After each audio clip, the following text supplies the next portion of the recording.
बिस्मिल्लाहिर्रहमानिर्रहीम। अस्सलाम वालेकुम नाज़रीन, मैं मोहम्मद फ़राज़ हूँ, अपने डिजिटल चैनल से आपसे मुखातिब हूँ। नाज़रीन इकराम, इमरान खान साहब ने आज बड़ी इम्पोर्टेंट स्पीच की है और मुल्क के 40 मकामात पर 40 शहरों में आज जलसों का समा था। जलसे एक किस्म से मुनक्किद किए गए और वहाँ पे LEDs लगाई गई थी जिनके ऊपर खान साहब ने ऑनलाइन ख़ताब किया, ज़मान पार्क से ऑनलाइन ख़ताब किया। बड़ी इम्पॉर्टेंट जो है वो चीज़ें बातें कहीं उसके अंदर, बड़ी इम्पॉर्टेंट एक लाइन दी आवाम को और अपना रोड मैप बताया कि पाकिस्तान को हमने कैसे लेकर आगे बढ़ना है। और यकीन जाने कि एक लीडर वही होता है जिसके पास अपने मसाइल को सामने रख कर उनका हल वो पेश करे। सजेशंस आपको सारे देते हैं लेकिन सलूशन कौन देगा, ये बेसिकली लीडरशिप की कमाल होता है। तो खान साहब ने आज वो सारे का सारा रोड मैप आपको बताया है कि इस मुल्क को अगर हुकूमत हमारी बनती है इंशाअल्लाह अज़ीज़, तो उसको इस मुल्क को मसाइल से कैसे निकाला जाएगा। एक चीज़ याद रखें, पाकिस्तान के अंदर अल्लाह ताला ने बड़ी खूबियाँ हमें बड़ी नेमतों से नवाजा है। आपके पास मादनियात के बहुत बड़े ज़खायर हैं, सोने के ज़खायर हैं आपके पास हैं, तांबे के ज़खायर हैं आपके पास, कोयले के ज़खायर हैं जिससे आप तवानाई का जो आपका बुरान है उससे आप निकल सकते हैं। आपके पास जो तांबा और सोना है वो अगर हम सही तरीके से निकाल सकें तो हमारे कर्ज़े सारे के सारे ख़त्म हो जाएंगे विद इन फ्यू ईयर्स। और फिर उसके बाद आपके पास जो सबसे जो इम्पोर्टेंट जो पोटेंशियल है हमारे पास वो है सियाहत और जो टूरिज़म है। खान साहब ने अपनी स्पीच में इस बात की तरफ हमारी तवज्जो भी मबजूल करवाई कि जो स्विट्ज़रलैंड है, स्विट्ज़रलैंड का जो 60 से 80 अरब डॉलर जो उनका इनकम है वो सिर्फ़ और सिर्फ सियाहत से होती है। तो आप अगर थोड़ा सा इमेजिन करें कि हमारे जो इलाके हैं ख़ासकर KP के स्विट्ज़रलैंड से किसी भी तौर पर कम नहीं है। सिर्फ ज़रूरत इस अमर की है कि हम जो है वो नेक नीति के साथ उन एरियाज़ को डेवलप करें, सियाहत को प्रमोट करें, कवानीन साजी जो हमारे कवानीन हैं जिनके अंदर बहुत सारी हमें चेंजिंग करने की ज़रूरत है उसको करें। जुडिशरी को उन्होंने कहा कि आप इस्लाहात करें, अपने कवानीन में इस्लाहात करें, मदद करें हुकूमत की। सारे इदारे मिलकर बैठें तो इस मुल्क से, इस सारे बुरान से निकला जा सकता है। इसमें कोई दो राय नहीं है कि अगर आपने मुल्क को इन बुरानों से निकालना है तो आपको मिल के बैठना पड़ेगा, आपको बात करनी पड़ेगी, आपको जो है कौम को एतमाद में लेना पड़ेगा, कौम को साथ लेकर चलना पड़ेगा, अदारों को और कौम को इकट्ठा होना पड़ेगा। इसमें तो कोई दो राय नहीं है।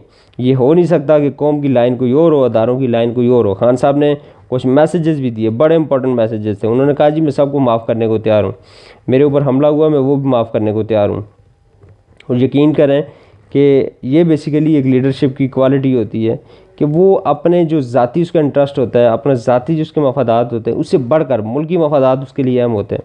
और एग्जैक्टली खान साहब ने आज उस बात का इरादा किया कि मेरे लिए मेरा ज़ाती मफाद कोई नहीं है, मुझे ज़ाती पसंद नापसंद से मेरा कोई लेना देना नहीं है, मैं सारी चीज़ें भुलाकर आगे बढ़ने को तैयार हूँ। और ये मैसेजेस देने का मकसद एक ये भी था कि कोई भी अदारा ख़ासकर इस्टेब्लिशमेंट ये ना समझे कि इमरान खान को इस्टेब्लिशमेंट या हमारी फ़ौज के ख़िलाफ़ है, कतन नहीं है।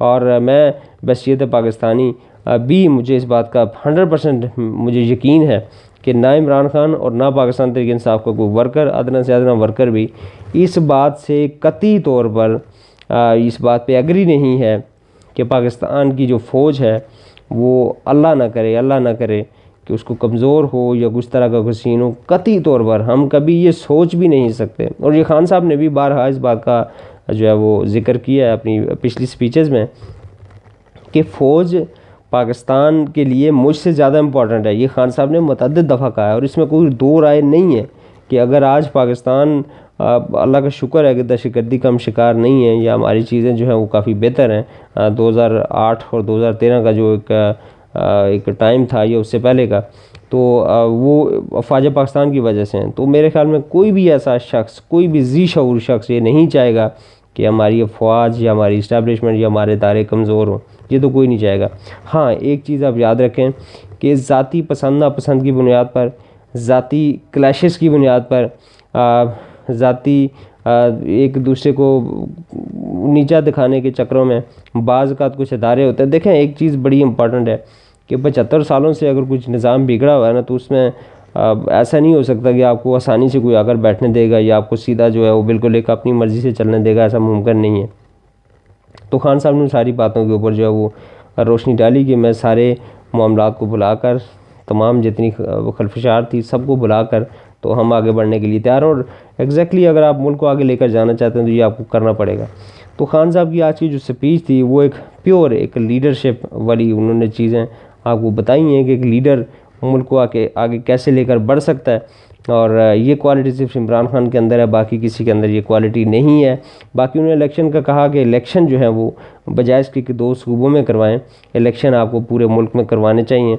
और ये वायद हाल है कि मुल्क जो है स्टेबिलिटी की तरफ जाएगा और इसमें कोई दो राय नहीं है। ये आपके जो इत्तेहादी ममालिक हैं, महतादी के हैं, या आपके जो दोस्त ममालिक हैं या IMF है, ये सारे के सारे इन खदशात का इज़हार कर चुके हैं और कर रहे हैं कि ये जो मौजूदा हुकूमत है ये अवाम के वोटों से इलेक्टेड हुकूमत नहीं है।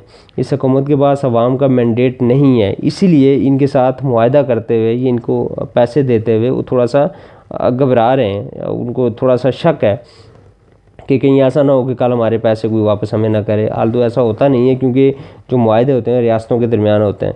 मुआहदा IMF अगर करता है तो रियासत के साथ करता है, किसी पर्सनल शख्सियत के साथ या किसी बंदे के साथ नहीं होता, या किसी प्राइम मिनिस्टर के साथ नहीं होता, वो रियासत के साथ मुआहदा होता है। लेकिन फिर भी खदशात होते हैं कि इमरान खान साहब, इसलिए आपने सुना होगा कि जो मुज़ाकरात जहाँ पे हुए थे उन्होंने कहा था कि खान साहब को भी उसमें शामिल किया जाए और आप मिलकर बैठें इस मामले के ऊपर। दूसरी तरफ और आपके जो दोस्त ममालिक हैं उनकी तरफ से भी यही है कि मिल बैठकर हम ये मसाइल हल करें। सो लबे-लबाब ये है कि खान साहब की आज की जो स्पीच है उसमें जो मैसेजेस उन्होंने दिए हैं बड़े इंपॉर्टेंट हैं। एक चीज़ मैं आपको बताता चलूँ कि जिस दिन परवेज़ इलाही साहब ने पाकिस्तान तहरीक इंसाफ में शमूलियत इख्तियार की थी, मुझे उसी दिन जो है वो एक बात ज़हन में आई थी कि परवेज़ इलाही साहब के आने के बाद बहुत सारी गलतफहमी जो है दूर होंगी, और उसमें एक पेशरफ्त हम इसको कह सकते हैं। आल्दो चूँकि it's too early to say anything, लेकिन एक हम इसको बारिश का पहला कतरा कह सकते हैं कि हमारे इदारों के दरमियान और जो हमारी बाकी जो सियासी क़यादत है उसके दरमियान जो एक आप कह सकते हैं कि जो मिसअंडरस्टैंडिंग है उसको दूर करने में मदद मिलेगी। एक चीज़ याद रखें कि पॉलिटिशियंस ने ही इस मुल्क को आगे लेकर बढ़ना है।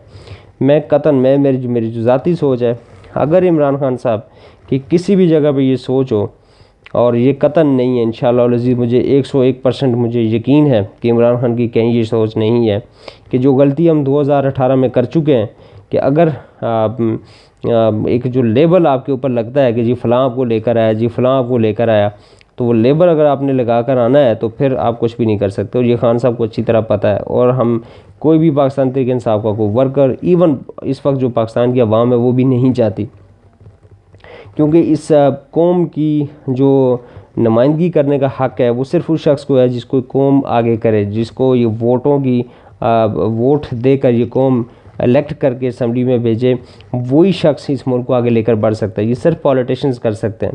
कायद-ए-आज़म साहब ने बहुत अर्सा पहले, जब 1948 में if I am not wrong, उन्होंने कहा था, अफ़वाज पाकिस्तान को मुखातब करते हुए कहा था कि आपने वो लाइन, उसके ऊपर आपने चलना है, उन ऑर्डर्स को ओबे करना है जो कि आपको सिविलियन क़यादत देगी।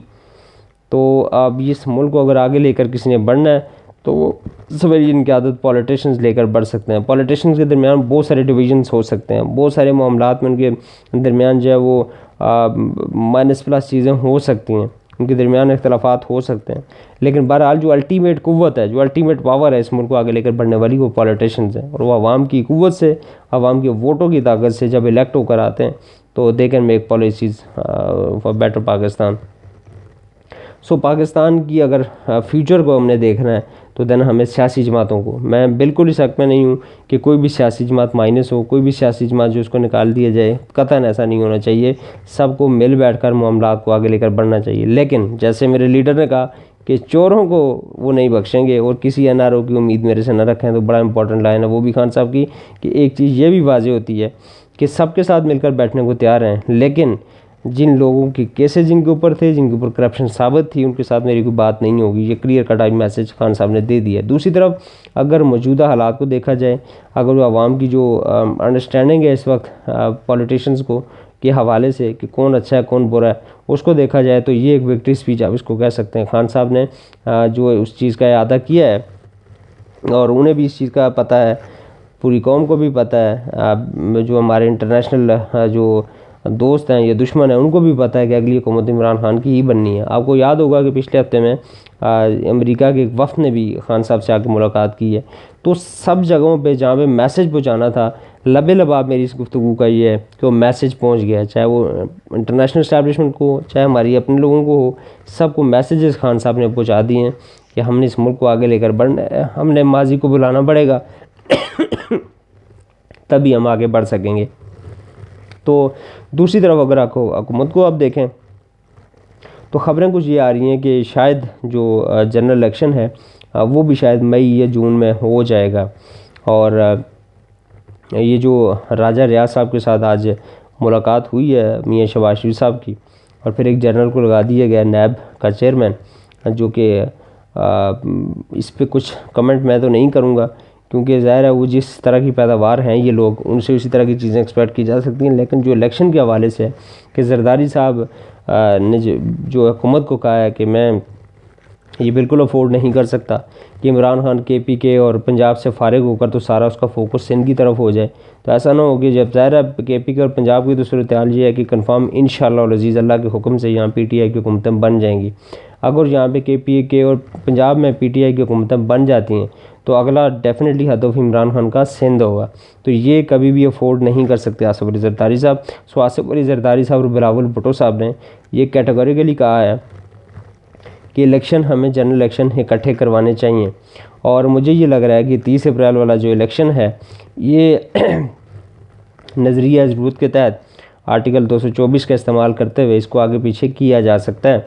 और ऐन मुमकिन है कि असम्बलियाँ जो है तोड़कर फिर इलेक्शन जो है इकट्ठा करवा लिया जाए सारे मुल्क का, और इसके अलावा कोई चारा नहीं है।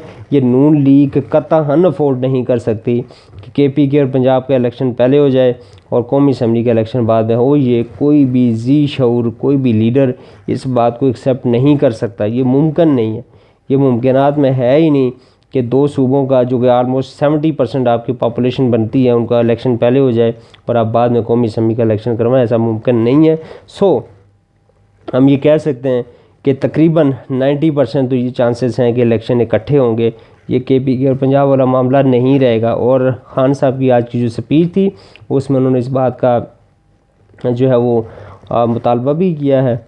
और स्पीच से अगर हम उनके फेस एक्सप्रेशंस को पढ़ें, उनकी जो स्पीच थी, जितनी लंबी स्पीच थी, जो चीज़ें उन्होंने बताई हैं, जो कुछ किया, उससे भी हम ये नतीजा अखज़ कर सकते हैं कि कहीं ना कहीं ये चीज़ है, कहीं ना कहीं ये चीज़ चल रही है, या कहीं ना कहीं ये अंडरस्टैंडिंग है बिटवीन द पॉलिटिशियंस के इलेक्शन जो है हमने इकट्ठे करवाना है। और मैं ये समझता हूँ कि पॉलिटिशियंस के दरमियान जितने भी ज़्यादा इख्तलाफात हों, मिल बैठकर टेबल टॉक के ज़रिए मामलात को हल करना चाहिए। और अगर किसी नैज पर जाकर पाकिस्तान के पॉलिटिशियंस के दरमियान ये चीज़ बिल्डअप हो जाती है, इतनी अक्ल उनको आ जाती है, तो यकीन जाने इस मुल्क के अंदर किसी चीज़ की कमी नहीं है। ये मुल्क एकदम से उठेगा और विद इन फ्यू ईयर्स हम दुनिया की स्ट्रॉन्गेस्ट इकॉनमीज़ के अंदर हमारा शुमार होगा इंशाअल्लाह अज़ीज़। सिर्फ़ और सिर्फ ये होगा कि हमें बैठना पड़ेगा, अपने मसाइल को निगोशिएशंस के ज़रिए सॉल्व करना पड़ेगा। ये मार दाड़, ये मसाइल कंधों पे रख कर एक दूसरे के पीछे भागना, ये नैब के मुकदमे, ये टेररिज्म के मुकदमे, ये आप कह सकते हैं कि जो बाकी करप्शन और ये इस तरह चीज़ें, ये झूठे मुकदमों की बात करूं, बाकी जो सच्चे हैं वो सच्चे हैं। वो तो डेफिनेटली इसने पैसा चोरी किया, जो पैसा ले गया अवाम का हक मारा है, उसको बख्शा नहीं जाना चाहिए। लेकिन ये जो एक दूसरे को नीचा दिखाने के लिए झूठे मुकदमे, झूठी एक दूसरे की पगड़ियाँ उछालना, जब तक इन मामलों से बाहर नहीं निकलेंगे मुल्क तरक्की नहीं कर सकता। ये हमारी जितनी भी सियासी क़यादत है, आलमोस्ट ये ओवर 60 हैं, सारे ही ओवर 60 हैं। इवन अब कुछ तो जो है वो 70 को भी टच कर रहे हैं, इंक्लूडिंग इमरान खान साहब। तो इनको मिल बैठना पड़ेगा, इनको मेच्योरिटी का मुजाहरा करना पड़ेगा, इसके अलावा चारा कोई भी नहीं है। अल्लाह ताला पाकिस्तान का हामी हो, अल्लाह ताला इनको सोच समझ की जो है वो इनको एक तौफीक दे के सोच समझ कर मुल्क के फ़ैसले करें, मुल्क को आगे लेकर बढ़ें। अल्लाह ताला हम सब का हामी हो नासिर। वस्सलामु अलैकुम वरहमतुल्लाहि वबरकातुहू।